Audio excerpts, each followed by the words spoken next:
And now we are back. I'm going to be doing Tony's bracket here for me.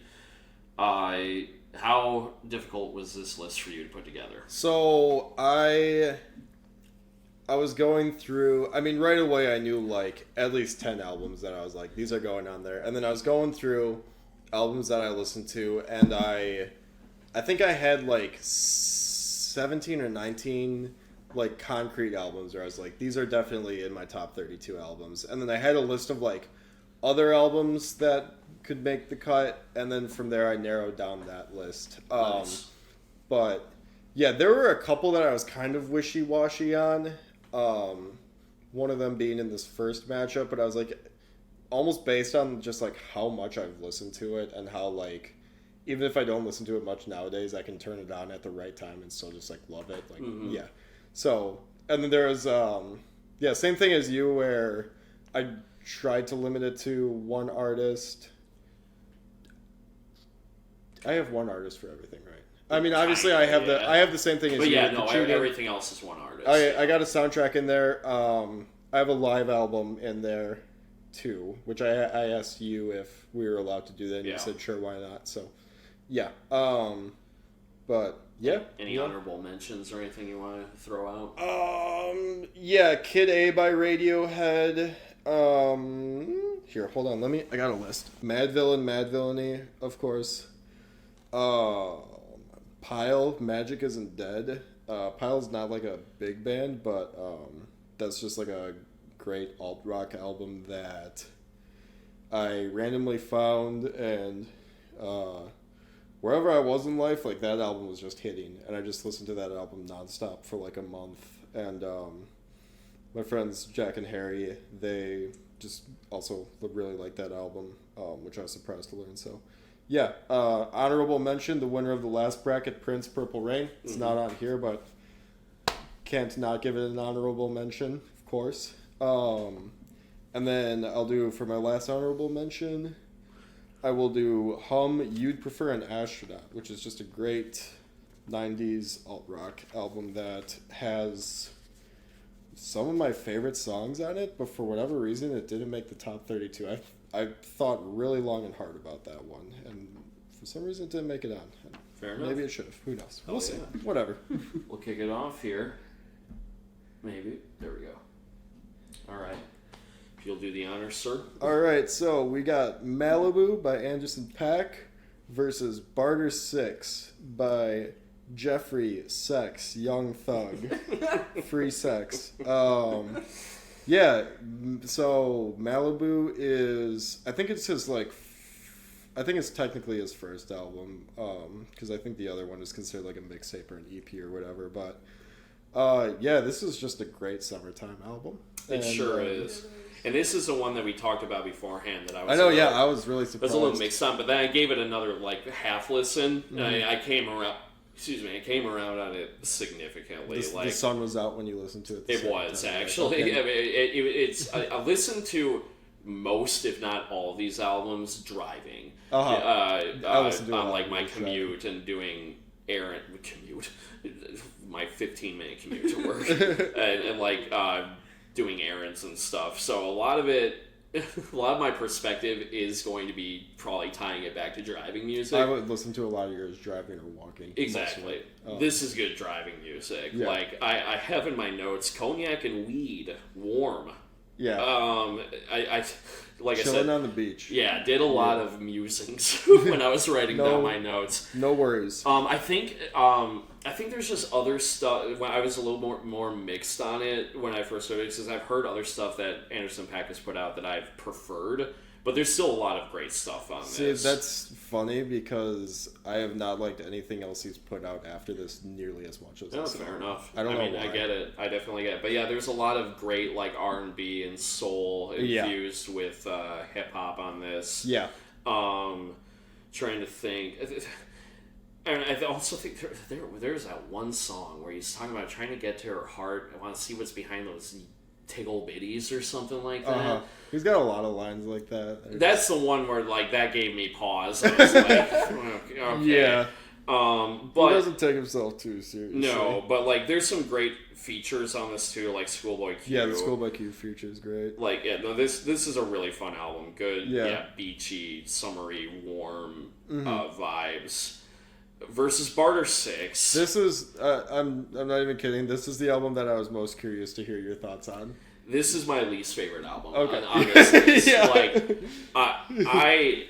Like I don't want to dog on your favorite albums, but I had a hard time finishing this really? album. Yeah. This, I agree with you, man. I mean, and I see the appeal because again, listening to it driving, it fucking production was rattling my car. Oh yeah. But trap, at least Young Thug. Yeah, you're not big in I'm not it was super into trap. I'm not super into trap, and it was not my bag. I just love how weird he is. He is weird, and like it was more annoying to me than anything else. Like his delivery, the ad libs, like anything going up against Barter 6 is going to win. Okay. Unfortunately, but no, like I wrote in what I write in my notes about it. So aggressively not my thing.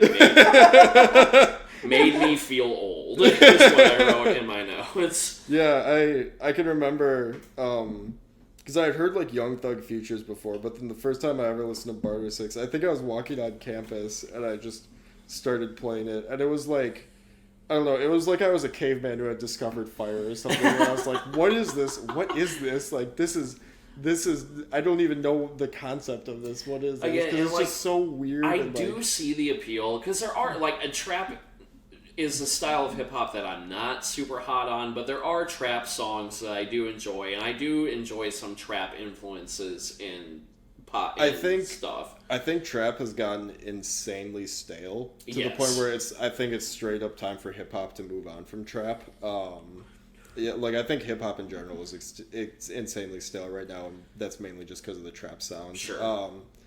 And I think Young Thug rises above that just with how weird his vocal inflection and what he's saying when you can understand it and everything. Yeah. Fair enough. Again, like I said, not my thing.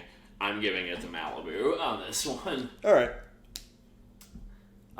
Up next, we got Fantasy. Oh no, you're doing it. You're doing it here. So this is Fantasy Empire by Lightning Bolt versus Welcome to Sky Valley by. It's insane that I don't know how to pronounce their name. Is it Caius or Kios?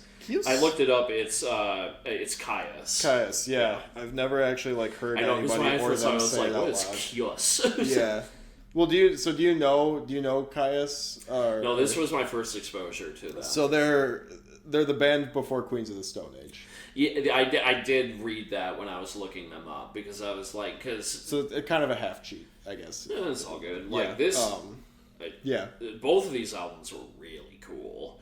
Fantasy Empire is the one that reminded me of Health's earlier work. Okay, cool. Okay. Noise, but really they're intense, aggressive noise rock. But intense, and there's method to the madness. Yes, it's some of the most insane drumming I've ever heard. I forgot what song it's called, but it's just percussion. Yeah, pretty much. Because it's two guys. Okay, and that makes sense. it's a bassist. It's not an electric guitar. It's a bass that's just put through so much shit, and he has his strings tuned all crazy. I think he uses a cello or a banjo string for one of his strings, just to do that. And then the vocals that you hear are coming from the drummer, and he has a telephone microphone that he has in his mouth. Oh, wrapped up and stuff, and then put in his mouth. And they wear the drummer at least wears crazy masks, and that's cool. The bassist is a really normal low key guy, and then the drummer is the crazy one. And nice. The bassist actually was the creative director for the Rock Band games and the rhythm game Thumper. If you've ever heard of that game, he made that game Thumper. That's cool. Which I've always wanted to play. And he has another game coming out, I guess. They announced it at the Game Awards. That's interesting. Yeah, they seem like really cool guys. Yeah. Yeah. And then Welcome to Sky Valley, I really fucking liked. I knew you would like this yeah, one. no, I need to listen to this album more because like I love this album. Yeah, this is like muddy, grungy, dirty. Like, I mean, the production sounds like shit. I'm not gonna lie. I kind of like that about it. I do. That's where I was going. It's with the same way with Queens of the Stone Age's first album, which sounds a lot like this album. They both have like the exact same kind of shitty production. Yeah, but like this is it's a sort of like really muddy, thin production that works when you're making this sort of like post grunge sort of rock music. And I really enjoyed it. I'm excited. I knew you would like it. I'm really excited to revisit it. Yeah. This one's kind of tough because while I do appreciate the Madness Fantasy Empire, I am in more of a hurry to revisit Welcome to Sky Valley. I think. All right. Yeah. I think that's what I'm gonna pick here. Hell yeah. All right. Next guy. So we got Turn On the Bright Lights, which I'm just going to say is probably my favorite album. Okay, cool. Turn On the Bright Lights by Interpol. Should specify that. This album was like this album like changed my life forever. This album like was a big deal when I first heard it. And then we got Doolittle. Both of these albums were like instant locks for me. Yeah. Obviously, Turn on the Bright Lights was. Doolittle too. Doolittle is one of those albums that I think that like every song sounds like a hit or is a hit. Doolittle is really fucking good. Had you listened to it before? I had listened to it before. It had been a long time. I was wondering that, yeah. So revisiting it, I didn't remember how hard it goes. Like, there's a lot more ferocity and intensity to it than I recalled. And I think especially with like, unless you're like a diehard Pixies fan, the song that everyone knows now is "Where Is My Mind," but there's a lot more. Which isn't on Doolittle. Yeah, no, that's why I was saying. When you think of the Pixies, you think of that song, but the stuff on Doolittle doesn't sound like that. Yeah. The closest thing that kind of sounds like it is "There Goes Your Man." And even "There Goes Your Man" has a lot more of an attitude to it. Oh yeah, there's so much attitude over the entire album. It's almost like if a Sneer could be an album. Yeah. And I really enjoyed that about it. Turn on the Bright Lights.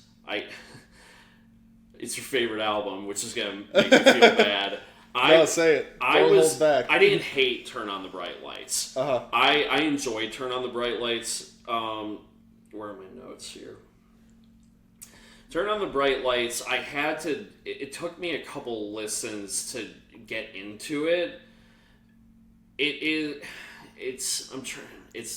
I can't listen to this album if it's not dark out. Fair enough. It did make more driving home from work in the dark. It did hit better. There's a lot of things I do like about it. I like the production a lot, and there's great instrumentation. This sort of,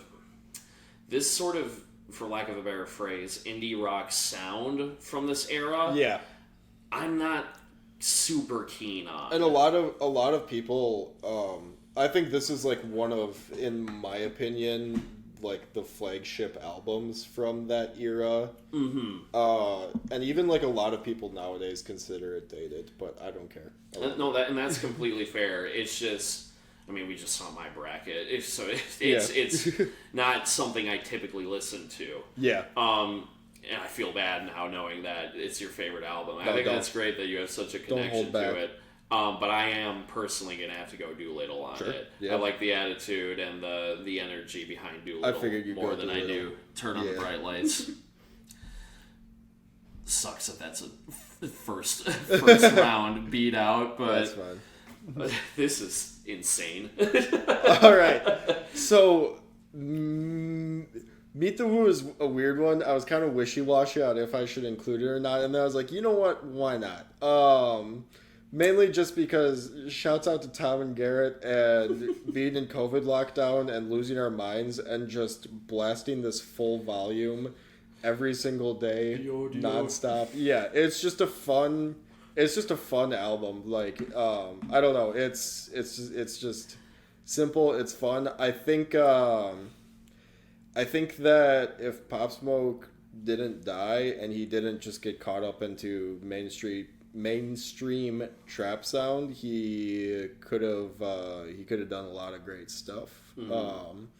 I'm not saying that he's like on the level of Kendrick with To Pimp a Butterfly, obviously, but like, I mean, for the sound that he's working with, like it's great, and a lot of the production is very unique to this album, which I like for that sound. I think I wrote Bumps in the Whip. Yes. Yes. Yeah, cool production, Bumps in the Whip. The bass is crazy. I remember when I, in retrospect, remembered hearing about Pop Smoke's passing. Yeah. But I didn't connect the dots. Because listening to it, I was like, this dude is 47 years old. Yeah, he was like 20 when he died. He was 20, yeah. Yeah. And so, like, his voice is so yeah, that deep. Blew my mind, too, yeah. Versus... Pinata by Freddie Gibbs and Madlib. Madlib, like, arguably one of the best hip-hop producers ever. Definitely of this century. And before a bit. And yeah, Freddie Gibbs is just an amazing rapper. Can rap his ass off. Lots of great features on this album too. Another great Danny Brown feature. This is on this. Yes, yeah. This is just an album where they were just locked in for this. I wrote down soundtrack for a blaxploitation film directed by Jordan Peele. Yeah. I think they have an alternate cover for this album for Record Store Day. Like, I think it was last year. That is like a blaxploitation themed album cover. I really liked Pinata. This is another one that I want to revisit. Tom and I were seeing the 10-year anniversary show for it in Chicago. That's awesome. Yeah. Meet the Woo was cool, and I definitely liked it more than Barter 6. But by the end of it, I was like, I kind of feel like I listened to the same song for like 30 minutes. Yeah. They do kind of flow together, but like, I mean, if you like that sound, then, which I do, like, you're just vibing to it, it's like, all right. And it was catchy. Like, there's definitely like hooks that I remember. Like, so, but Pinata, again, it's just like, lyrically and production wise, I think for me personally blows Meet the Woo out. The production is mind blowing on Pinata. Yeah. No, I'm excited to revisit Pinata. So that one's gonna take it from me. All right. Ooh, this is a spicy one. Ooh, okay. We got Triple X by Danny Brown. Yes, this is my Danny Brown album for my bracket. And then we got In Rainbows by Radiohead. I was having a tough time picking what Radiohead album to include because I'm a basic bitch and I like Radiohead. And I landed on In Rainbows, which is funny because In Rainbows hasn't always been my favorite Radiohead album. It's sort of a sleeper favorite in the community. I think in like recent time, I don't know what's caused it. I know that they had a song get big on TikTok, but I mean that doesn't mean shit. But like I've noticed it was always considered like top 3 with OK Computer and Kid A. Yeah. But like out of nowhere, it seems like way more and more people are like, it's time to finally have the conversation that In Rainbows is their best album.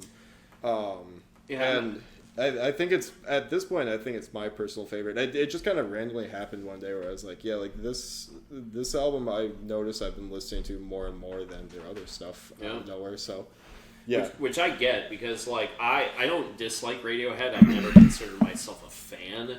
I think a lot of it comes down to Tom York's vocals. Yeah. And it's a hard hurdle for me to get over. But In Rainbows was very accessible. Like, I like, and it lost a little bit of steam for me in the back half, but I like the A side of In Rainbows quite a bit. I enjoyed listening to it, and I thought the production was, like, stilted and quirky and weird in that sort of Radiohead way, but more accessible than some of, like, some songs from Kid A I just cannot get into. Yeah, Kid A is definitely, like, their weirdest. Yeah. I mean, Kid A is, like, ambient on some songs, and, like, he's just doing Aphex Twin stuff with it. Kid A was the other one that, it was between this and Kid A, and I think at one point I had both of them on the bracket, and then I was like, no, I'm gonna do one band only. No, that's or fair. one album per band. Because yeah, Kid A is probably the one I've listened to the most. Yeah. Like I listen to that album a lot. I would like listen to it before falling asleep, which is weird. No, it's a vibe. It's very mellow. It's very subdued. I did like, I think the opening track, which I'm forgetting the name of. For In Rainbows? Yeah. Which is called 15 Step. Might actually be my favorite song on the album. Because I like it's got like a groove to it in a weird sort of way. This is one because like I really did like In Rainbows and I wanted to give it a fair shot, but it's up against Triple X, and these are two juggernauts, right? And like. Which is it's unfair because I'm biased because Danny Brown is one of my favorite rappers and like I fucking love Triple X. Like the production, while sort of being raw and minimalistic, is very memorable and very and very present. And some of the bars on Triple X are still just have me like in tears laughing. Yes. And he gets like he can get real on it. Like the last song is like heartbreaking. Oh yeah, absolutely. Like it is for being like I guess technically it's his second album. I always forget about the hybrid. Yeah. But like for being such an early like product from him, it's very well defined and would plant the seeds of where he would go in his career. Yeah. To the point where Quaranta I bungled that, but Quaranta, meaning 40, came out. I know. Was that last year? At the end of last year. End of last year, yeah. And it's not really a sequel to this, but thematically continues some ideas from this album. Yeah, that's what I was gonna say. You talk about like listening to Pop Smoke and thinking like, oh, this guy's way older than he actually is. It's kind of the inverse with Danny Brown, where you would not think that he was 30 when he recorded. Right. This. Yeah. Exactly. Yeah. His voice just sounds so kooky and high pitched and weird. Yeah, no, absolutely. So yeah, like I said, I really did like In Rainbows, but I'm gonna have to give it to Triple X on this one. All right, what we got next? All right, so we got Strange Heaven by Mrs. Magician and the Black Album by Jay-Z. So I'd be amazed if you had heard of Strange Heaven before. I had not heard of Strange Heaven, but I am quite glad that I've heard it now. Yeah, no, so this is a really weird one, and this is one where, like, I don't know, I was going through my albums and what to include, and then I saw it, and I kind of was like, wow, I can't believe it, but I didn't even have to think twice about including it, but I was like, wow, what a weird album to include, because it's like, Mrs. Magician, I think they're a band from San Diego, and... Really? Oh, they're a band from San Diego. Did you think I thought you said they're banned from San Diego. Oh, no. But, yeah, and, like, I think they have this album and one other one. This album came out in, like, 2012, maybe? That sounds right. And I just randomly found out about it from the internet, and, like, I don't know. Someone posted it, and I listened to it, and I was like, oh, this is catchy. And, yeah, it's catchy, and it's remained catchy for me up until, 12 years later. So let me double check that it came out in 2012. But that sounds right, I noticed that 2012 seemed to be a big year for you when I was looking at the albums. Yeah, I realized that when I was making my list too. Yeah. Yeah, you got the 80s, I got 2012 for whatever reason. Yeah, I mean they only have 15,000 monthly listeners on Spotify. Yeah, like, they're like they're not. Yeah, they have an album from 2016. That's their last album. I don't know what they're up to nowadays. I don't know anything about this band. I just randomly heard this album and kind of fell in love with it. I like this album quite a bit. It almost has like a sort of surf rock sort of swagger to yeah, it. And I was really into like that surf rock, surf punk wave that was big with like Waves and Fiddler, and obviously these guys were doing that too. And I don't know, a lot of Waves and Fiddler, especially Fiddler, can sound just like really dated and really like, okay, I'm not a teenager anymore. Sure. Like I don't vibe with this as much. Whereas like Strange Heaven, I still just have a blast with it every time I turn it on. It was cool. And it was like it wasn't what I was expecting given the name of the album and the band. Yeah. It was like what were you expecting? I don't know what I was expecting. I honestly just think I was expecting more just sort of like indie rock. Okay, yeah. But like I really liked the character this album had with the like sunburnt guitars and like flourishes that it had. It was it was delightful. I would like to give this album another shot here. Yeah. And again, the thing about it that was funny is that I was driving around in the rain to it, which wasn't the vibe. Yeah. But like sunset, like sunny, 80 degrees. This would be This would be a great album to put on. Yep, and then we got the Black Album. One of the best rap albums of all time. Yeah, this is my favorite Jay-Z album. This is one of my favorite rap albums. Funnily enough, I didn't listen to it until much later. I think like 2018 was the first time I listened to it. And I instantly like fell in love. I mean, I had heard like the singles off of it a lot of it already, and like Tom would play a lot of it. But like for myself, I had never listened to it, and I just instantly fell in love with it. I listened to this album so much. Yeah, the production on this album is insane. The sample work is like, it calls to mind like so much like great soul and funk and just like. It's almost like rock with 99 Problems. Exactly. It almost just like it is like a it's called the Black Album. It's almost like Black excellence, just like a celebration of music from the African American community. And Jay-Z is also just like so fire. Yeah. Like I realized how badly I was sleeping on Jay-Z when I listened to this. I was like, oh, I've got some homework to do. He's so fucking good. I like what you said last night when we were talking about Miami Vice 2006, the best movie ever made, and the iconic opening of the club and playing Numb Encore mashup, Linkin Park Jay-Z Collision Course. And yeah, it's funny because I think I was the same as you where I'd heard that before I heard the actual Encore song. So then when you hear the actual Encore song, you're like, oh wow, that's not what I expected. No, yeah, because that was the first time I heard it. It was cool. It's because it's like a completely different song. It's got like horns and stuff in it. Again, like it's so catchy. You know, the album, it's got a bounce to it. Yeah. It does. It made me realize I was like, oh, I think I like rap music. I still have a lot of homework to do, but so I am going to go with the Black Album on this. Strange Heaven was really good, and I really enjoyed it. This is another one that I'm sad has to go out in the first round. I'm glad you like Strange Heaven so much. Like, that was a really cool album. I know that's like an album that it's like, damn, I wish this band had made it big and like continued doing stuff, like, which is weird that they didn't, because like it's got I feel like it's got like the market, like and like I feel like if that album was like a big album, I feel like that would be an album where you could be like, damn, like all of these songs feel like hits, like they're all just so catchy and like to the point and like you know, fun and Anyways, we got Worry by Jeff Rosenstock and The Infamous by Mobb Deep, another New York rap album. I had a lot of New York rap albums. East Coast bias.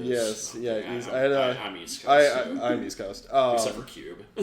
I had a lot of like New York East Coast rap albums in contention for this list. I don't know if there are any others. I can't remember besides Jay-Z and The Infamous. And even like the Black Album doesn't have like that 90s East Coast sound to it like this does. I mean, this is 90s East Coast rap. Yes, it is. And then you got Worry, which is just like Jeff Rosenstock, like pop power punk going crazy. Yeah. It is a remarkably funny album, I noticed. Like, Worry? Yeah. Some of the lyrics He's a great were songwriter. quite funny. Yeah. this is another one where, like, for me personally, I wasn't sure if you'd like this album. Well, I mean, like, I didn't love it, but I did find it listenable. It was, I mean, the only album on this that I straight up just didn't like was Bar 6. Okay, yeah. But, like, this almost, like, anxious, like, nervous energy it had. Yeah. It's, like, especially the second half where he's just, like, belting out the songs and they're just going one into the other. They're, like, 30-second songs, like... Yeah, no, it was... That's kind of his whole thing. Like, I've seen him live twice now, and even, like, on stage... I mean, he is so good live, but, like, even on stage, you can tell, like, this guy is just an anxious wreck. Oh, like, yeah, no. Yeah. It was a crazy listen, but not necessarily my bag. Yeah. The Infamous is extremely my bag. Yeah. With that hard-hitting 90s East Coast attitude. I do need to revisit it because I listened to it when I was really, really sick, and I don't feel like I retained as much of it as I should have, and I unfortunately haven't had the time to revisit it since I last listened to it. Just go through a walk downtown at night and listen to it. Hell yeah. You'll feel like you're onto something. You know, they made me realize I knew one of the songs from it because it's used in Mark Echo's Getting Up, which is a PS2 game about making a name for yourself as a graffiti artist. Is it Shook Ones Part 2? What's that? Is it Shook Ones Part... The big song from it, Shook Ones Part 2? It's the opening song. Oh, okay. Not the opening song, the, like... what the fuck is it called? I'm looking it up. Yeah, one of the... It's Survival of the Fittest. Yeah, Survival of the Fittest. So it's not even the opening song. Yeah. But I mean, it's just got that great, like, sample-based, knocking percussion. Yeah, no. East Coast sound to it. Shook Ones Part 2 is, like, probably my favorite rap beat. I mean, it's used in the climax of 8 Mile, which I had heard the song and had been listening to this album before I finally watched 8 Mile for the first time. So no, yeah, the Infamous was super cool. I'm excited to revisit it. So that's gonna be my pick. Perfect for these two here. Cool. They were also, I'm pretty sure they were really young when they made that album. They look really young on the cover. They look like I think they were like 19 and 20. That would make sense. Crazy. Well, I think Ice Cube was only like 22 when he did Death Certificate. Really? He was also really young. Shit. All right. Oh, this is... Ooh, okay. This is fun. All right, so we got In Dreams by the one, the only Roy Orbison. Yeah, fuck it. We'll call this my David Lynch connection in the bracket. There you go, yeah. And then we got Keep It Like a Secret by Built to Spill. Mm-hmm. So, yeah, you got... In Dreams is Roy Orbison. Not much to say about him. He's got a one-of-a-kind voice. I should have done some Roy Orbison last night. I was planning on doing Roy Orbison last night. I love singing along to this album. Mm-hmm.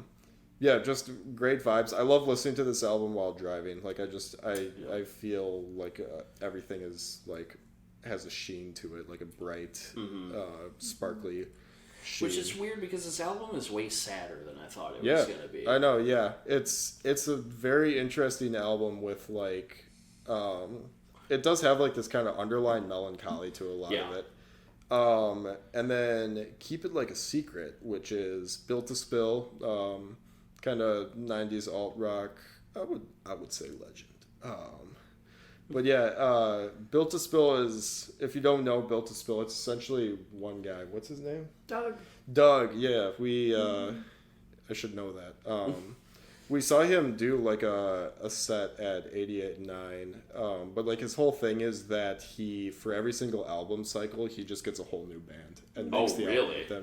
But he really only has a bassist and a drummer. Yeah. Oh, okay. And then he plays guitar. At this point, he looks like Mason's dad. Oh, that's awesome. Not saying that as a compliment, not derogatory. Love you, Dale Berkshire.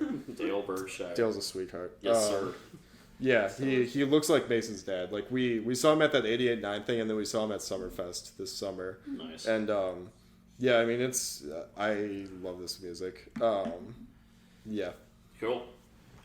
Your thoughts? I really loved In Dreams. In Dreams, the song is one of my favorite songs. Yes. A lot of Yes. that comes down to the use in Blue Velvet. That's the first time I heard it. Yeah. But I love that song. And talk about songs to sing along with. I love singing that song. That would have been the song I did. The whole thing has like this just such Yes. classy production and sweltering orchestra, but also like a lot of like tango cadences Yeah. on some songs. I almost give it like a James Bond sort of swagger, but that's also more just like given the time period than anything else. Keep It Like a Secret. It's similar to the Interpol album for me, where it's a styling and genre of rock that I'm just not super hot on. Gotcha. And I think it's almost like an overexposure, because I've worked in a lot of restaurants where they'll just like have, I don't even know, like indie rock Pandora on. So I've just heard so much music that sounds like this to me. Nothing wrong with it, and I know that there's an audience for it, and it's also just sort of like going back to when we were talking about how I'm always missing out on stuff. It's an era of music that I missed out on. Yeah. So I wasn't there when it was hot. I wasn't there when it was like the new sound. Yeah. And that's definitely the thing. Like when I discovered like Interpol, I went like so hard with listening to everything from that scene and that era and everything. Obviously, like I was, it was past the point where that was like the big cultural thing. But like I went back and listened to all of that. Sure. Keep It Like a Secret is 90s, 90s alt rock. Like yeah, that. sure. Yeah. Yeah, no, yeah. I guess it's not quite the same era. I guess it would have planted the seeds for what would have come then. Built to Spill is like a super sneaky influential band. They're one of those bands where it's like, oh, your favorite artist is Built to Spill. Yeah, no, I could definitely hear that when listening to it. So I am gonna go In Dreams on Alrighty. this. I love me some Roy. Yeah, that's what I figured. I thought that was a class album. All right. Ooh, this is. Ooh. Okay, this is another one that I was really, really excited to hear your thoughts on. Not Bloom by Beach House. We got Bloom by Beach House, and then we got Magnolia Electric Company, which this is the most recent album that I have fallen in love with. It's not recent in terms of when it came out, but most recent for when I heard it and fell in love with it. I think like 2 years ago, I'm on Magnolia Electric Company. I think like 2 years ago, I should say Magnolia Electric Company is by the band Songs Ohia, which is a weird, it's like Songs Ohia. It's a weird band name. It's also trying to figure out like who was a part of it, because so many of the like vocalists on that album change. Yes, yeah, he brings in a lot of people for it. But yeah, I was listening to like a Spotify playlist that someone online had posted. I think it was like a kind of like Halloween spooky songs playlist, and Riding with the Ghost off this album was on there, and I heard that, and it instantly like infected my brain, where it was just like obnoxiously stuck in my head. I loved the song, but it was like obnoxiously stuck in my head for like a week straight, and I like just had to listen to it. And then I listened to the full album, and like I was kind of like on it at first, and then like last fall I listened to it again, and for whatever reason, like I listened to it again, and like at that first listen I was like, wait, this album's amazing, and then I listened to it for like a month straight, and it's a sad as fuck album. Yeah, it is. And if you don't know like the story, it's so Songs Ohia is Jason Molina. Okay. And I think this was his last album as Songs Ohia, and then I think he like started another band or project that I think it might have been called Magnolia Electric Company. Sure. He had a weird naming thing going on. But yeah, just like a normal guy, and then he essentially drank himself to death in 2013. That is sad. Yeah. But yeah, I mean, like if you listen to this album, like it sounds like a Black Star situation where it's like this guy was dying when he made this album, or like knew he was gonna die, even though it came out 10 years before he died. Like it just has that like I don't know, feeling to it. But yeah. Yeah, what are your thoughts on it? I loved both of these albums. Magnolia Electric Company took me by surprise, especially because I wasn't sure at first what it was going for because there's such a blending of genres on it. Yeah. Because the first song on the album sounds nothing like the rest of the album. Yeah. Or at least for the most part. I love because that there's like first song. a lot of like country influence. There are parts too that almost sounded like little like loungier, jazzier, almost Lynchian as well. Driving around, I was listening to this at night, and it suited it very well. Lonely, very lonely midnight album. vibes. Yeah. Bloom blew me away, honestly, because I'd always heard of Beach House, and I tried getting into them a couple different times because our friend Servata was one of his favorite albums is Depression Cherry. Yeah. Bloom, I think a lot of it came down to the fact that after work one day I got stoned and took a bath, and I was listening to Bloom, and it like transported me. Yeah. The production is so lush but sweet. It is. You feel like you're just wrapped in a warm blanket. Exactly, but it's also very melancholy too. Like there's a lot of songs from this that really stuck with me. This is a tough one because I like them both for similar reasons too, almost. But I do think I'm gonna have to go with Bloom. All right. Because Bloom has stuck with me. I've got a few songs from that on my liked songs on Spotify. So. Yeah, and Bloom is one where I was going back and forth between whether I wanted to include Bloom or Teen Dream by Beach House, and I settled on Bloom, and I'm happy with that choice. Yeah, hell yeah, this was good. This matchup sucks. This is gonna make me mad. All right. There's not much to say about the first one. It's Kind of Blue by Miles Davis. Again, I'm a basic bitch, so I'm doing the jazz album, the Miles Davis album. Immaculate. Yeah, but I mean, this was my first time listening to it's it, like you actually. including Abbey Road with Nirvana, where it's like you gotta have it on there. And then the second one is Woman Worldwide, which is the synth pop duo Justice. Their live album from their Woman Worldwide tour, which I think was in 2017. So it's got this is the live album that I have on there, and it's got it kind of feels like cheating because it's got stuff from like a variety of their albums, but I think that they switch it up enough and they like mash up their songs and tweak them enough that it becomes its own thing, I think. Oh, absolutely. I was only vaguely familiar with Justice coming into it. I knew their hits. I think the only album I've really listened to is their first one before this. Yeah, Cross. Yeah. That's also their like best studio album. Yeah. And Kind of Blue I had always heard of, but finally listened to. And I flat out adore both of these albums. Like, Kind of Blue was exactly my type of jazz. Yeah. Not quite as, like, low-key as Born Under Club of Gore's album on my list was. It's never going to get easy to say. But even still, there's, like, a lot of, like, it's just immaculate, like I said. Yeah. Woman Worldwide blew me away. Like...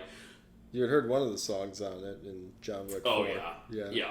Oh, yeah. I levitated out of my seat when that needle drop happened. So and that's the live version that they use in John Wick 4, too. Well, the way everything flows together, it's so too, good. because it's like a set list. And, like, the new variants on their hits and stuff. Yeah. And, like, the way certain pieces of songs will come back later. Yeah, they do their biggest song, Dance. They do it twice where they have it early on in the beginning, and then for like the big climax closer they have it and like two other songs mashed up, and it just feels like a celebration at the end. No, it feels like a victory lap.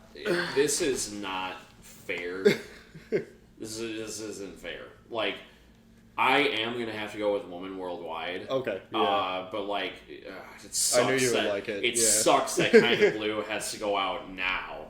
But I also knew. Yeah, this is a tough match. I knew going in, like, Like, obviously, things can change, but Woman Worldwide might be a tough one to beat. For Okay, me. Like, nice. like, I like that. I mean, but it did go up against Kind of Blue. It just Yeah. barely squeaks past Kind of Blue. That's a fun new thing we just had. Oh, this is crazy. All right, we got Donuts by Jay Dilla, R.I.P. Just the most crazy sample-based. This dude's a madman. When you look up, or when you see when you actually see the visuals of the song charts and the samples he's taking and how he's working them together, they're absolutely insane. It's just an instrumental album. There's nobody rapping over it or anything like that, but it's crazy. And then we have, I feel like I'm saying it's crazy a lot. And then we have Pretty Hate Machine by 9 Inch Nails. And this is one, I actually texted you that I wanted to switch out Pretty Hate Machine for The Fragile. Because I had Pretty Hate Machine on, and then I listened to The Fragile, and I was like, no, I like The Fragile more. And then I listened to Pretty Hate Machine, and I was like, no, I like Pretty Hate Machine more. Because they're different albums too. Yeah. Like Trent's working with a lot of different sounds. Obviously, Pretty Hate Machine is his first album. The Fragile is, I think, his third. Yeah, that sounds right. And yeah, but I landed on Pretty Hate Machine just because The Fragile is I got to be in more of a different mood for that one. Whereas Pretty Hate Machine now, especially lately, I've been listening to it a lot, and that's also why I went with it. But yeah, I can just kind of throw that album on whenever. It's interesting because I ended up listening to both of them. It was my first time listening to them all the way through. Okay, yeah. Both you had never listened to Pretty Hate Machine? Not all the way through. That's surprising. No. The only up until that point, the only 9 Inch Nails project I'd listened to all the way through is the Downward Spiral. Yeah, makes sense. So it's interesting having that because there is a sort of comparison that's happening, and especially given that this is 9 Inch Nails' first effort, it's interesting that this is a lot more just goth clubby. I mean, obviously, 9 Inch Nails has always been kind of goth clubby. It sounds like 80s music. It does. There are parts of it that are very very goth, 80s new wave adjacent stuff. And it was interesting comparing it to The Fragile. It's just how much the band matured, and also how much Trent's vocals matured too. Oh yeah, Trent's vocals on this aren't bad, but there are times where it's questionable. There's a lot of parts that are goofy, unintentionally goofy. Unintentionally goofy, yes. Yeah. But I also really like how raw and amateur this kind of sounds. Yeah. In comparison to Donuts, which is one of the weirdest and wildest things I've ever heard. Had you ever heard it before? No, I didn't know who Jay Dilla was. I didn't know what Donuts was. But listening to it, I really enjoyed it too. A lot of like soul and R&B and trip hop and hip hop instrumentals. And because I was worried at first when I saw that there's 40 tracks on it or something. But I saw the runtime, I was like, oh, all right, something's happening here. Because it's pretty much just a selection of beats. Which makes sense. And all of his solo albums are like that. He's got one that has 100 tracks on it. That makes sense. And it's all just just little. Mm-hmm. But the Donuts was really cool. And also just something that I would not have experienced had we not done this before. Yeah. So I really appreciate it for that. However, being who I am as a person, I do have to go with Pretty Hate Machine. All right. But I have mad respect for Donuts. That was a hell of a listening experience. All right. Up next. Okay, so I did include. This one came in under the deadline. Black Messiah, by D'Angelo. We got Black Messiah by D'Angelo, and we got Like Clockwork by Queens of the Stone Age, which is one of my favorite bands. And this is I love a lot of their albums. This is definitely my favorite from them. Mm-hmm. Black Messiah, D'Angelo is D'Angelo is just what can you say about him? He's soul, he's R&B. Mm-hmm. With this one, he's got a lot of gospel, but he's just doing weird stuff with it that's so captivating. And then Like Clockwork with Queens of the Stone Age. This album came out in 2011, 2012. And it's amazing. And they hadn't put out an album for a bit. I think Era Vulgaris was their one before it. And then, Josh Homme went through some shit. And he died on an operating table. Oh shit! And then came back. So a lot of this album's influenced by that. They got back Dave Grohl to drum for a lot of this album because their drummer left the band on good terms. Because Dave Grohl had drummed for them on some earlier albums. They got Trent Reznor is on there doing some guest vocals on some songs. I think Mark Lanigan. Maybe Julian Casablanca? No, he's on the other one. But yeah, so it's just it's got a lot going on. There's a lot of different sounds with Like Clockwork. I Appear Missing is also one of my favorite songs. That might be a top 10 song for me. One of my favorite songs to play on bass. The bass in the outro is insane. Yeah, I liked both these projects quite a bit. Like Clockwork was really fun. I noticed a lot of almost like Bowie and Beatles. Yes, a lot of Bowie influence. Yeah. But yeah, this was just a good fucking rock album. I really enjoyed it. Black Messiah, I liked quite a bit. Again, noticing a lot of Prince and the New Power Generation influence on it. Took me a few tracks to get into it because I think the second or third track I went nowhere for me, but after that it really picked up the pace. I really enjoyed it. I think I was kind of the same way with it. And then I went back and listened to some of his earlier stuff, and that vibed more with me. And then I went back and after listening to his earlier stuff, I listened to Black Messiah again, and it really clicked for me. Because it is kind of, for R&B and soul, it is kind of a weird spacey project. Yeah, it's considered neo soul. Yeah, that makes sense. Yeah, but it was cool. This was another one I was driving around at night, and it's good urban nighttime driving music. Yeah. I'm kind of stumped. I think I might. Oh man, this is tough.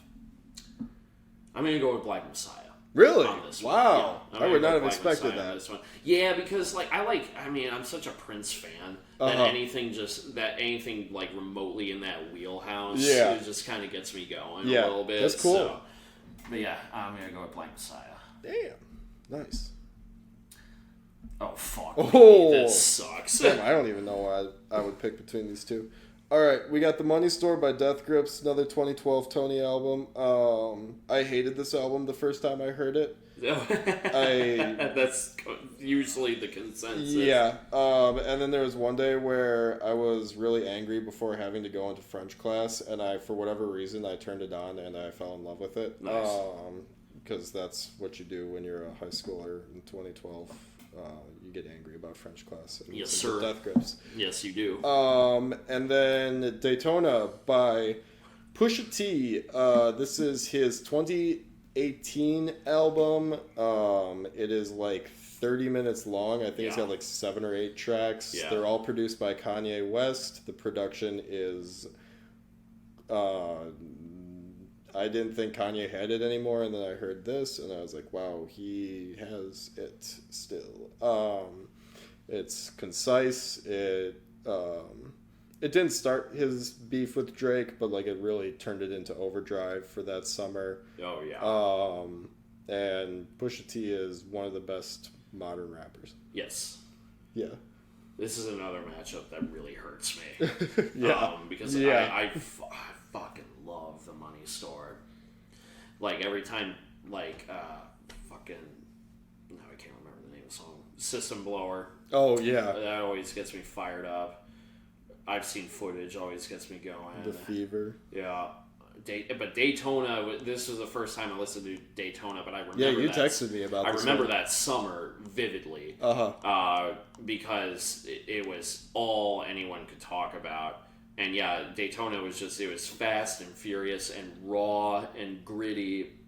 And yeah, just real clean cut, all killer, no filler. Yeah.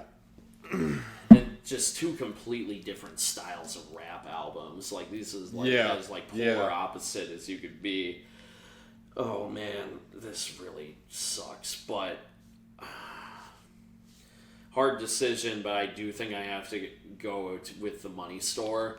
I've spent more time with the Money Store, and like Daytona is gonna grow on me, I'm sure, and I will revisit Daytona. But the Money Store has been with me for a while now, so I think I'm gonna need to go with the Money Store. Nice.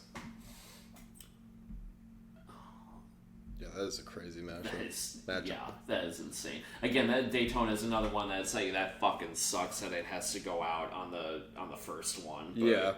so be it. All right, we have another top 5 album for me, Vega International Night School by Neon Indian. And then we have, this one I was kind of wishy-washy on including too, and I was like, you know what, I've listened to it enough, and I really love this band. Singles by Future Islands, both dated early 2000s indie, well, I guess like mid-2000s, or 2010s, I mean, mid-2010s indie. Singles is 2014, Vega is 2015, I believe. Yeah, that's what I was on at the time. These albums both had big impacts on me. I still listen to them a lot, one more than the other, I would say, for sure. And I've seen these guys, both bands, live twice now, and they're amazing live. I mean, obviously, like, people know about Future Islands. He's crazy live, and he's doing, like, you know, the growls and the screams and the crazy worm dances. Yeah, what song was it? That Seasons, the Letterman performance, because that's like their claim to fame is the Letterman performance. No, Fall from Grace. Fall from Grace is my favorite song on the album. The things he does on that song are and nuts. it's like a beach house song, and then it just all of a sudden he's doing black metal screams on it. Like too. Yes, yeah, and he like when he's live, he'll be doing screams like that during just like songs that don't have that in the recording and stuff. While he's also like he's like dripping in sweat by the end of the first song when he's live, because he's doing just these weird dances, and like it's not what you would expect from a band making like arguably kind of just like boilerplate like synth rock, synth indie rock. Sure. I say that as this album is on my top 32, but yeah, and then Neon Indian, he goes by Alan Palomo now, I think, because he's not Indian. That would do it. Yeah, but like he is a hell of a performer live too, and his music translates so well live. Oh yeah, singles. I wrote down that single. Never has there been. What did I write down? I don't know if I've ever seen a band name / album cover that reflects the music so well. Yes. Yeah, because it's very summery, it's very beachy. It's until he starts screaming. But like those like synth hooks were really like candy. They're like they're really catchy and really fun. Vega International Night School, you turned me on to a few years ago when I was living in Milwaukee. Yeah. So I had heard this album before, then revisited it for this, and I loved it even more. Again, like these are like this is just like a beach sunset drive. Yeah. A lot of it sounds like really like underwater too, like in a good way. Like it has like the weird like almost like I don't know what you would call it, like analog VHS like cassette kind of pastiche to it. It sounds like a poorly tuned radio station. Yeah. But like in a way that I really liked and really suited the album itself. It's and the songs flow into each other in a way that aids that feeling. And, it's a good concept, and the through line really pulls it all together.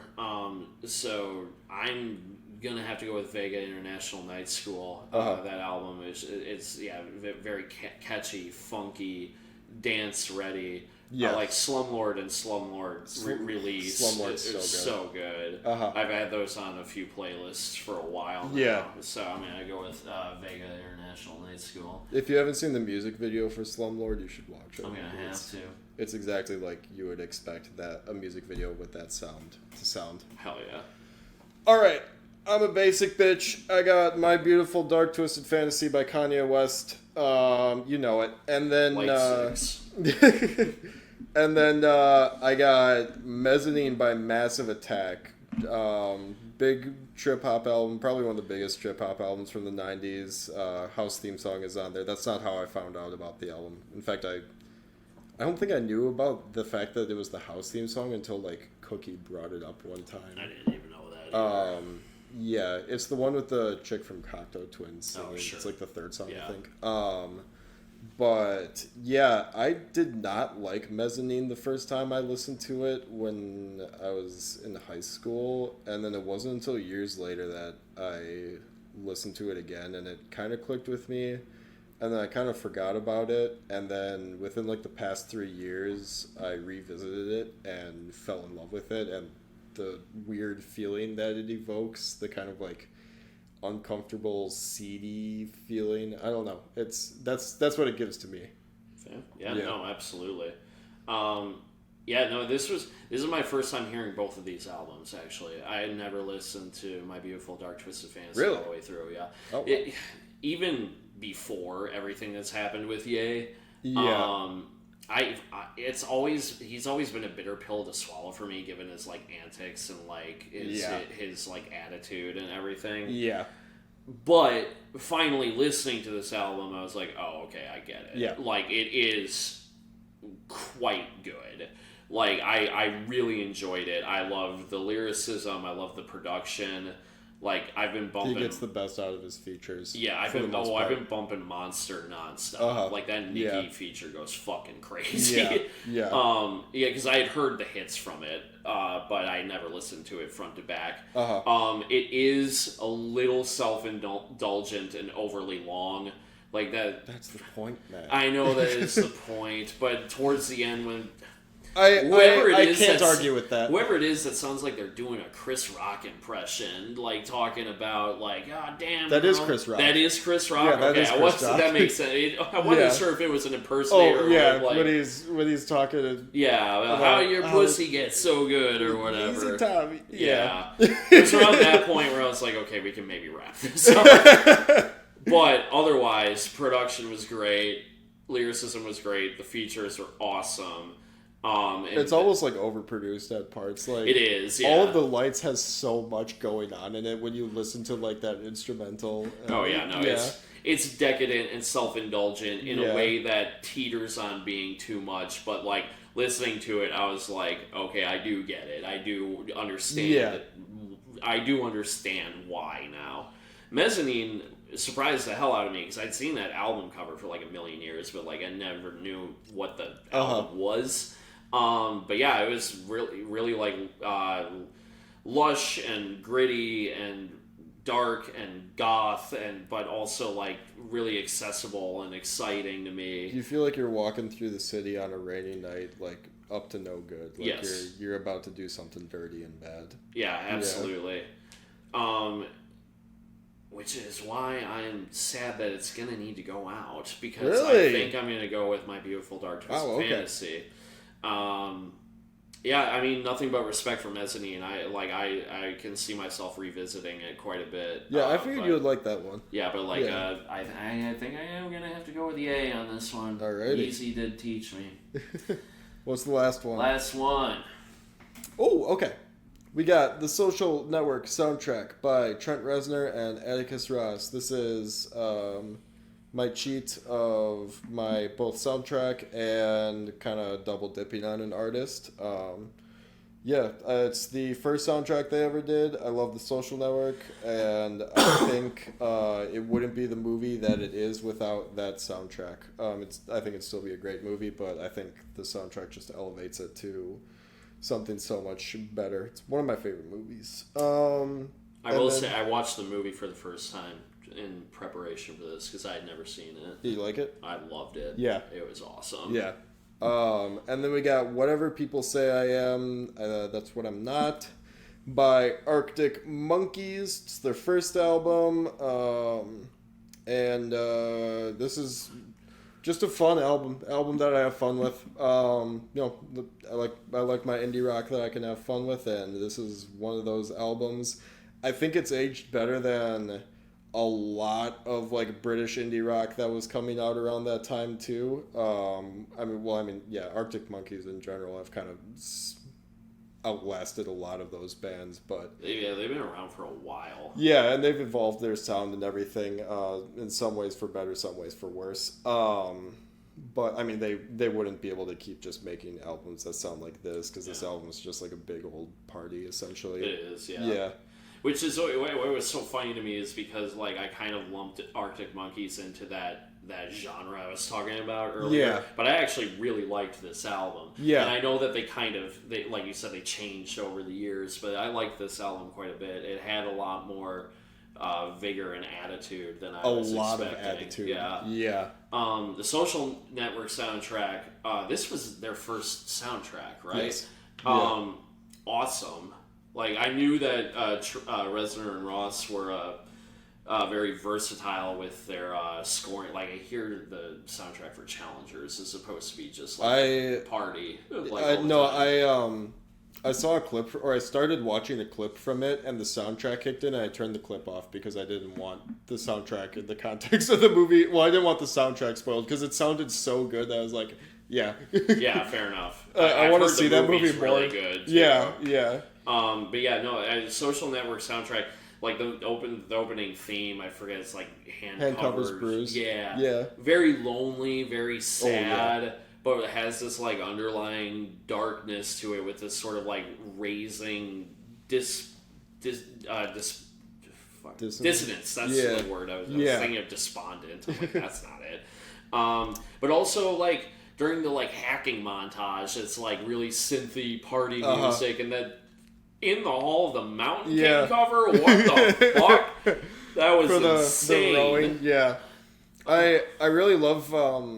I love the Social Network soundtrack too, and just Trent Reznor's music, because you can tell there are sounds that are like Trent Reznor's sounds, like guitar tones. Like his guitars sound like buzzsaws, in a lot of his stuff, and like you can hear it in especially the Fragile, because the Fragile is kind of like when he's musically evolving to where it's like, okay, I could see how the guy who made the Fragile could make a movie soundtrack. But like I mean, you can tell that this is like a Nine Inch Nails soundtrack just listening to it, with a lot of like the sounds he's working with, and like the just the feeling of it, the production. Well, because we were talking about him and Ross just did that GQ break down their career video. Yeah, he was talking about how he had no ideas for Fincher when Fincher approached him. And I was like, and this was after I listened to The Fragile. I'm like, what are you talking? The first disc of The Fragile is pretty much like this, like, or at least that album is like half instrumental. I know, and it's also like in line with the score. Like, what do you mean you had no ideas? Like, it just was. I don't know. It's just I don't think people give themselves enough, because Danny Elfman said the same thing too when like Tim Burton approached him for Pee-wee's Big Adventure. He's like, you want a rock band to do it? He's like, no, I want you to do the soundtrack. He's That's like, so cool. So I enjoyed whatever people say I am more than I thought it would. But it didn't stick with me the same way the Social Network soundtrack did. And a lot of that comes down to the fact that I also really love the movie too. Yeah. So I'm gonna go with the Social Network soundtrack on this. Perfect. Can we take a time out? I gotta pee. I'm gonna have to as well. Cool. Alright, same deal as before. We're going to just run through this faster now since you heard my thoughts and Tony's thoughts on the albums in this list. So, here we go. Kick us off, Tony. Alright, we got Malibu by Anderson .Paak versus Welcome to Sky Valley by Kyuss. Oh, man. I think it's Welcome to Sky Valley for me. Yeah, that makes sense for me as like a degenerate. Not cool enough, I guess, to like Malibu as much. Oh, I'm picking Welcome to Sky Valley too. It's so good. It's just like so muddy and gross. I love it. Alright, what we got? We got Doolittle by Pixies versus Pinata by Freddie Gibbs and Madlib. This is where it's gonna start to get tough. Yeah. I really did like Pinata. Doolittle is a classic. But today I am feeling Pinata. Okay. And I really liked the just everything about it, the production, and Yeah. it was just so cool. And Yeah. I liked it so much. Just front to back, solid. Yeah. It is. All right, we got 2 rap albums. We got Triple X by Danny Brown versus The Black Album by Jay-Z. Oh, I know I was sleeping on Jay-Z, but like I've put in the hours with Danny, so like it pains me to do this because like I really liked the Black Album, but I mean it's Triple X Yeah. for me. All right. We got The Infamous by Mobb Deep versus In Dreams by Roy Orbison. This is a fun matchup. This is an interesting pick. About as polar opposite as you could be. We get hard as fuck gangster rap from the 90s versus sad cowboy shit. I'm taking sad cowboy shit. I think Nice. like I really did like In Dreams. Yeah. It was just so sweet, and he's such a talented vocalist. He is. And like everyone, so good. everyone for that album came to play. Like the production is so great, Mm-hmm. the instrumentation is flawless. Like I really did like it. Ooh, this is a hard one. Yeah. All right, we got Bloom by Beach House versus Woman Worldwide by Justice. I mean, I did say that Woman Worldwide was going to be a tough one to beat. And as Yeah. much as I did really enjoy Bloom, I fucking loved Woman Worldwide. That is Like, good. that album was so hype. Yeah. Reminds me of... Well, I don't know who's going to watch this video, so never mind. Cancel that thought. All right, we got Pretty Hate Machine by Nine Inch Nails versus Black Messiah by D'Angelo. I mean, it's Pretty Hate Machine. Uh-huh. Like I wanted it to be harder, but it's Pretty Hate Machine. Yeah. I am glad that I got turned on to D'Angelo and Black Messiah, though. You turned me on to a lot of artists that like I otherwise would just never listen to. So, You should, listen to D'Angelo's earlier stuff. You might even like it more than Black Messiah, honestly. All right. The Money Store by Death Grips versus Vega International Night School by Neon Indian. Get God versus Slumlord.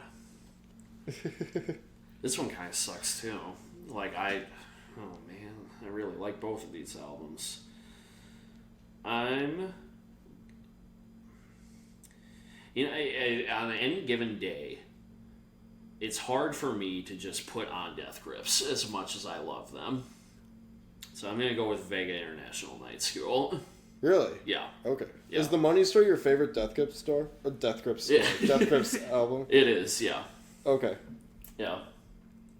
Taylor, you looked disappointed. I can listen to The Money Store any time of day. Mm-hmm. It's great for the afternoon slump to just get me right That back is on true. track. But Vegan International Night School is just so funky. Yeah. Like I have to really be in the right mood for the money store. But Really? I feel like I could put on Vega International Night School and just instantly have a good time. Yeah. Yeah. But bob this is also so dependent on my mood. You ask me tomorrow, it could be the money That's store. fair, Yeah. All right. We got the one, the only My Beautiful Dark Twisted Fantasy by Kanye West versus the Social Network soundtrack by Trent Reznor and Atticus Ross. This is insane. This is insane that this is something I need to choose right now. Oh man, I mean, like,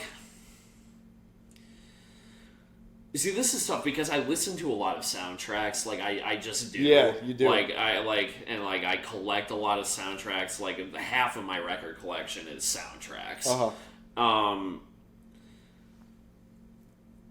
But My Beautiful Dark Twisted Fantasy really does bump. The music. Yes. We're talking music. I think we have to go My Beautiful Dark Twisted Gosh, Fantasy. wow. I really, I'm so surprised. I'm surprising myself because, like, I guess, like, Especially because you'd never listened to the album in full, too. I was not... when you said that, I wasn't expecting it to go this that is far. my Nothing to Fear, I guess. Like, yeah. Because, like, I mean, because, like, the soundtrack is obviously great, and it suits the movie perfectly, but it's not necessarily something that I personally could just put on at any point. That's true, yeah. And I don't even know how often I could put on My Beautiful Dark Twisted Fantasy because people might look at me funny, but I really did enjoy listening to it. I think most people give a pass for My Beautiful Dark Twisted, True. or for early Kanye. I think. That's true, yeah. But yeah, no, I guess that's my sleeper favorite, I guess. Yeah.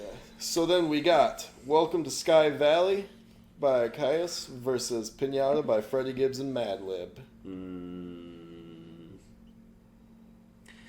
Give me that dirty rock music. I'm gonna go with Welcome to Sky Yes. Valley. Love it. Love to see it. I think we got Triple X by Danny Brown versus In Dreams by Roy Orbison. I think Danny Brown has a Roy Orbison reference in one of his songs. I think he does. Yeah. Is it in Die Like a Rock Star? I don't think. Maybe No, not. I don't think. It I might want not to be. say it's in something off Atrocity Exhibition. You might be right. I'll look it up. That rings familiar to me. Yeah. Fuck. Well, while you're looking that up, I'm sorry, Roy. You had a good run. I know. I'm sad for it. This is getting really tough. Pose on my dick because I look like Roy Orbison. Danny Brown, Belly of the Beast. Belly of the Beast. That's right. You know what I'm saying. Yes, that's right. Yeah. Who's it going to? I'm going Danny. Okay. Like Roy had a good run, but I am going Danny. Maybe if I saw Roy Orbison in concert, that I don't know. answer would have been different. I wonder if he's touring anytime soon. Did we? Okay, we did finish that tier. Okay. All right. Okay, woo, we got Woman. Every matchup with Woman Worldwide gets a woo. Wow. Yeah. Woman Worldwide by Justice versus Pretty Hate Machine by Nine Inch Nails. He's still in it. He got knocked out with Social Network, but he's still in it here. Dance versus Head Like a Hole. Oh, this one hurts. This one hurts because I was predicting that Woman Worldwide could go all the way, but now it's up against Pretty Hate Machine. But you know what? It is still going to be Woman Worldwide. Oh, the sleeper. And I think it's because it's weird because I was defending the rawness and the amateurness of Pretty Hate Machine when I was talking about it against the Fragile earlier. Yeah. But now that it's up against something as shiny and pristine as Woman Worldwide, Yeah. Whatever I just said, I'm going with Woman Worldwide. Yeah. Okay. And then we got two immaculate, very, very produced. Have lots of production going on both of these. Vega International Night School by Neon Indian versus My Beautiful Dark Twisted Fantasy by Kanye West. The award for most production goes to. Yeah. Okay, so I think this is where Kanye loses. Okay. I'm going with Vega International Night That's fair. School. Yeah. The vibes are just better Off the charts. for Vega. I love this sleeper Welcome to the Sky Valley. This is in the semifinals. This is cool to see. Yeah. So we got Welcome to the Sky Valley by Caius versus Triple X by Danny Brown. Check. Stop. Triple X. Yeah. Like I was rooting for Welcome to Sky Valley, but I really do love Triple X a lot. But it had a really good run It did. for being something I had never heard I of know. until we did this bracket. And then we got Woman Worldwide versus Vega International Night School. It's Woman Worldwide. Woo! I think. Taking the cake. I think. Yeah. No, it's Woman Worldwide. This is your Nothing to Fear. I guess so. Like, because like that's like I've re-listened to a handful of these. This is the one I have continuously come back to ever since we came up with this idea. Yeah. So I'm gonna go with Woman Worldwide. Nice. Yeah. Then this one's gonna be tough. And the finals. Here we go. This is it for all the money. Triple X by Danny Brown versus Woman Worldwide by Justice. This sucks because this is also really just dependent on my mood. Either of these could win depending on the day for me. Because I don't feel like I'm going to be happy with myself if I choose either of them. I did say that a lot of it comes down to the hours I have put in with an album, and I've put in some fucking hours with Triple X. Oh, yeah. However, Woman Worldwide I have continuously come back to and have been really, really enjoying my time with since being introduced to it. Oh, man. But today, it's going to be Triple X. All right. I'm Danny Triple Brown. X, yeah. Danny Brown wins it. Triple X. Detroit's own Danny Brown. There you have it, folks. There you have it, folks. Let us know in the comments down below what your thoughts were on Tony's list and if you had any favorites.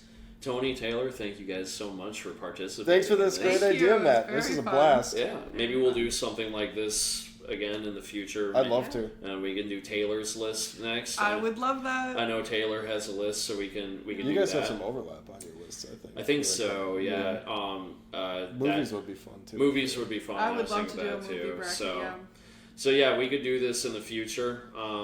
But yeah, I hate doing this shit, but leave a like, subscribe. It really does matter, I guess. I don't know. I haven't done YouTube consistently since high school, and it's ring that bell. Do that. Be sure to like, comment, subscribe, and ring that bell for notifications. The thing that is important to me is if you check in the description, you're gonna find the links to everything Monsters at Midnight related. Including my letterbox. I'll also put a link to Tony and Taylor's letterbox. That's good shit. Otherwise, yeah, be on the lookout. Levon and I are going to keep Monsters Play going, and maybe you'll see something like this in the future here. Let's do it. Woo! Let's go. Have a good evening. Thank you, Matt. Lumplings. Thank you for listening.